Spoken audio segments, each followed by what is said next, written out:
ഞാൻ നിങ്ങളെ ഒരു അടിപൊളി യൂസ്ഫുൾ ആയിട്ടുള്ള ഒരു ഐറ്റം പരിചയപ്പെടുത്തട്ടെ. ചില ഐറ്റംസ് ഒക്കെ നമ്മൾ പർച്ചേസ് ചെയ്യുമ്പോൾ നമുക്ക് തോന്നും ഇത് വാങ്ങിയത് എന്തുകൊണ്ടും നന്നായി എന്ന്. അങ്ങനെ തോന്നിയ ഒരു ഐറ്റം ആണിത്. വേസ്റ്റ് മാനേജ്മെന്റ് പ്രോപ്പർ ആയിട്ട് നടക്കുകയാണെങ്കിൽ ഒരു വീടും കിച്ചണൊക്കെ എപ്പോഴും നല്ല നീറ്റ് ആയിട്ട് ഇരിക്കുമല്ലേ. അപ്പോൾ ഇങ്ങനെയുള്ള സംഗതികൾക്കൊക്കെ ഞാൻ കുറച്ച് ഇമ്പോർട്ടൻസ് കൂടുതൽ കൊടുക്കുന്ന ആളാണ്. ഈ ഒരു വേസ്റ്റ് ബിൻ നമുക്ക് ഇങ്ങനെ ഹാങ് ചെയ്ത് ഇടാൻ പറ്റും, അല്ലാതെ ജസ്റ്റ് നമുക്ക് ചുമരിനോട് ചേർത്ത് അങ്ങനെ ഒതുക്കി വെക്കാനും പറ്റും കേട്ടോ. ഞാനിപ്പോൾ ഇവിടെ എനിക്ക് താഴെ കബോർഡ് ഉള്ളതുകൊണ്ട് ഞാൻ അതിനകത്ത് ഹാങ് ചെയ്താണ് ഇടുന്നത്. എൻ്റെ ആ ഒരു ലിഡ് ഓപ്പൺ ചെയ്യുന്ന രീതിയാണ് എനിക്ക് ഭയങ്കരമായിട്ട് ഇഷ്ടപ്പെട്ടത്. അതായത് നോർമലി നമുക്ക് എപ്പോഴും വേസ്റ്റ് ബിൻ നല്ലോണം അടഞ്ഞിരിക്കുമ്പോഴാണ് കിച്ചൺ ആ ഒരു സ്മെല്ലും കാര്യങ്ങളൊന്നും ഇല്ലാതിരിക്കുള്ളൂ.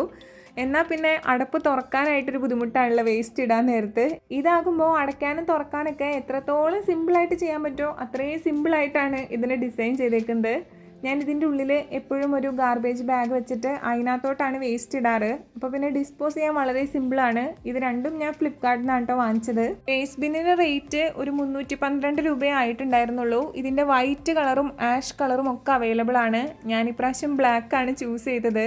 എൻ്റെ ഒരു എസ്തെറ്റിക്സ് അനുസരിച്ച് ഞാൻ എപ്പോഴും വൈറ്റ് ഒക്കെയാണ് ചൂസ് ചെയ്യാറെങ്കിലും ഇപ്പോൾ വേസ്റ്റ് ബിൻ നമ്മൾ താഴെയാണല്ലോ ഹാങ് ചെയ്തിടുന്നത്. അപ്പോൾ അതിനകത്തേക്ക് അത്ര ശ്രദ്ധ പോകണ്ടല്ലോ എന്ന് വിചാരിച്ചിട്ട് ഞാൻ ബ്ലാക്ക് ആണ് എടുത്തത്. ഈ ഒരു പെർട്ടിക്കുലർ വേസ്റ്റ് ബിന്നിലേക്ക് ആപ്റ്റ് ആയത് മീഡിയം സൈസിലുള്ള ഗാർബേജ് ബാഗ് ആണ് കേട്ടോ. അതും നമുക്ക് ഇഷ്ടം പോലെ ഓൺലൈനിൽ അവൈലബിൾ ആണ്. അപ്പോൾ 2 പ്രൊഡക്റ്റിൻ്റെ ലിങ്ക് ഞാൻ ടാഗ് ചെയ്ത് കൊടുത്തേക്കാം കേട്ടോ.